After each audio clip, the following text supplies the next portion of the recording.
मैं देखना चाह रहा था आप लोग क्या पढ़ रहे हो, कैसे पढ़ रहे हो, क्या इश्यूज हैं। जॉब क्रिएशन सर बहुत सर लोकसभा आयोग है स्टेट है यूपी स्टेट सर 500 वैकेंसी जाती थी सर 10 लाख अप्लाई करने वाले लोग हैं। सीट है सर मात्र 173। बैकअप है? No backup. दिक्कत है सर कि हम कंप्यूटर ही छुए इंटर में। नीति निर्माण के स्तर पर सिविल सेवा में सचिव स्तर पे जैसे कि जो वंचित वर्ग है उसकी भागीदारी बहुत ही कम है, तो सर उनकी पॉलिसी कैसे हम लोगों के फेवर में हो सकती है? मेरी ब्रॉडली थिंकिंग है कि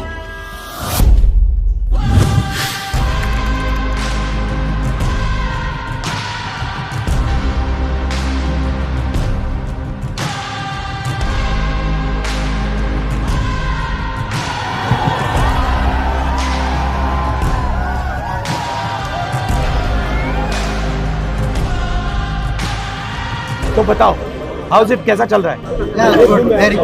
मैं देखना चाह रहा था आप लोग की सिचुएशन कैसी है, क्या हो रहा है, क्या पढ़ रहे हो, कैसे पढ़ रहे हो, क्या इश्यूज हैं, थोड़ा समझना चाहता था। अभी मैंने ये यात्रा की, आपने देखा होगा, कन्याकुमारी से कश्मीर, तो उसमें मुझे एक अजीब सी चीज देखने को मिली कि जब भी मैं युवाओं से, बच्चों से पूछता था क्या करना चाहते हो, तो सिर्फ 5 जवाब मिलते थे। मतलब 99.99% लोगों ने मुझे बस 5 जवाब दिए। Lawyer, doctor, engineer, IAS, IPS या फिर पुलिस और आर्मी। शायद एक लड़की मिली जिसने कहा कि मैं अपना बिजनेस चलाना चाहती हूँ, तो इसलिए मैंने सोचा कि मैं आज डायरेक्टली आपसे आके थोड़ा पूछ लूँ आपकी एस्पिरेशन क्या है, क्या कर रहे हो, क्या कोशिश कर रहे हो, क्या मुश्किलें हैं, ये मैं समझना चाह रहा था। क्योंकि आप उन 5 में से एक या 2 हो।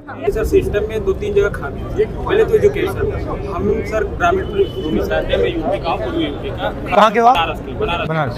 तो सर वहाँ सिस्टम में ये दिक्कत है सर कि हम कंप्यूटर ही छुए इंटर में आते देखे आपको कि कंप्यूटर क्या होता है, तो हमारे लिए IT सेक्टर खत्म। फिर हमको जब तक पता चलता है कि IT सेक्टर का रोड मैप क्या है, अदर बिजनेस का रोड मैप क्या है, स्टार्टअप कैसे खुलते हैं, तो इसकी नॉलेज नहीं होती हमको, तो हम सिंपली BA कर लेते हैं। फिर हमारे आगे अपॉर्चुनिटी दिखती है आर्मी, पुलिस, UPSC, तो एक प्रतिष्ठावान जॉब हो जाती है UPSC एंड स्टेट PCS की लोकसभा आयोग की सर्विसेज। आप सब ने ये डिसीजन लिया है कि आप कॉम्पिटिटिव एग्जाम में जाना चाहते हो। ये जो डिसीजन आपने लिया है, ये आपका डिसीजन है या समाज का डिसीजन है या मामा पापा का डिसीजन है या भाई का डिसीजन, किसका है? आपका है।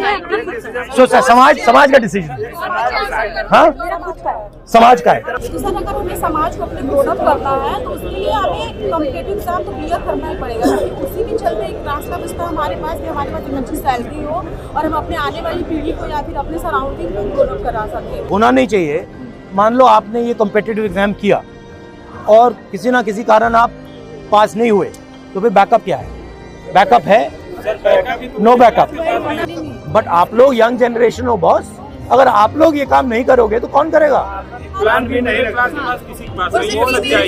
सर एक्चुअली पास और मिडिल क्लास के पास प्लान भी होता नहीं, या तो हम सर एग्जाम क्लियर करेंगे या तो हमारी शादी। शुरू करने से पहले प्लान B के बारे में क्यों सोचना चाहिए? नहीं सर, भैया हाँ? मेरा यही आपकी एज क्या है? 21 पे आप कह रहे हो कि मुझे ऑप्शन भी नहीं चाहिए, मगर मेरी जिम्मेदारी है कि आपको ऑप्शन भी मिल जाए। जॉब क्रिएशन सर बहुत सर लोकसभा आयोग है स्टेट है यूपी स्टेट सर 500 वैकेंसी जाती थी सर 10 लाख अप्लाई करने वाले लोग हैं। सीट है सर मात्र 173। अप्लाई करने वाले तो लोग हैं, लेकिन सीटें लगातार जा रही हैं और जो कि लड़के जितने भी उसमें कोशिश कर रहे हैं वो या फ्रस्ट्रेशन हो रहा है लगातार, देखिए सर सुसाइड रेट इंडिया में बढ़ रहा है।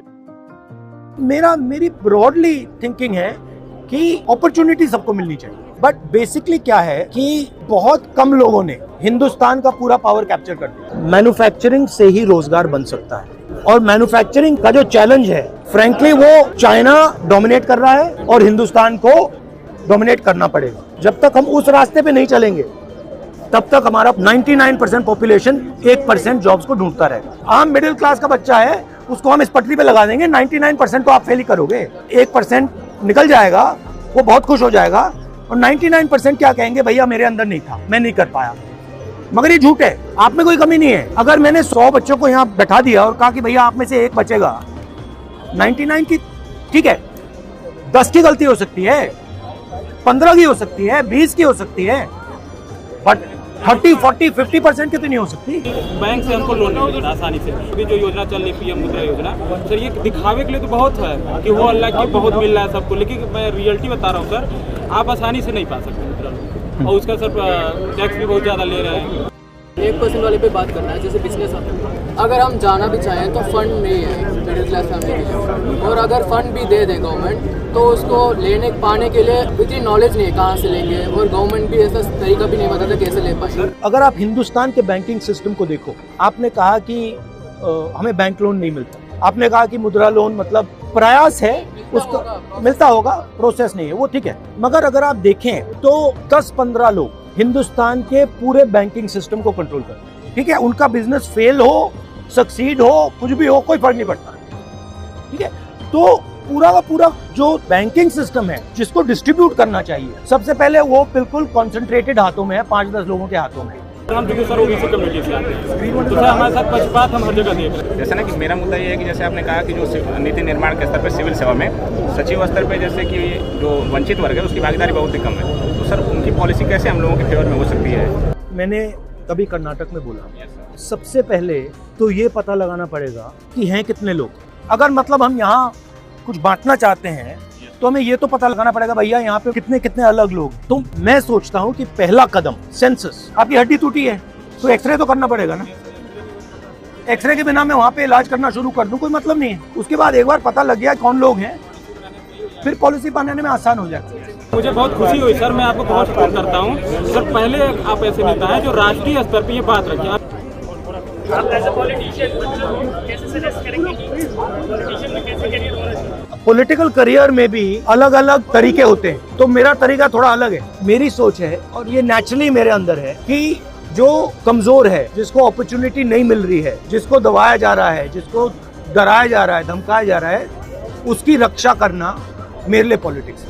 सर कौन सा मोमेंट भारत जोड़ो यात्रा में आया था जिसने मतलब आपको झकझोर के रख दिया, जिसने आपको दुखी किया, और एक वो मोमेंट? नहीं, बहुत सारे कोई एक नहीं, बहुत, क्योंकि एक्चुअली मुझे क्या लगा भारत जोड़ो में कि इतनी एनर्जी है देश में, मतलब अनलिमिटेड है और जाया हो रही है। सही दिशा में इस्तेमाल नहीं, मतलब जो इतना केपेबल लड़का है, लड़की है, उसके लिए रास्ता ही नहीं बन रहा है, वो धंसा पड़ा हुआ है, फ्रस्ट्रेट हो रहा है।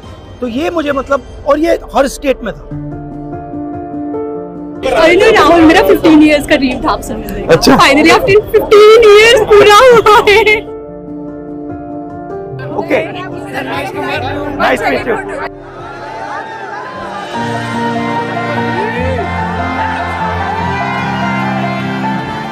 काफी अच्छा लगा।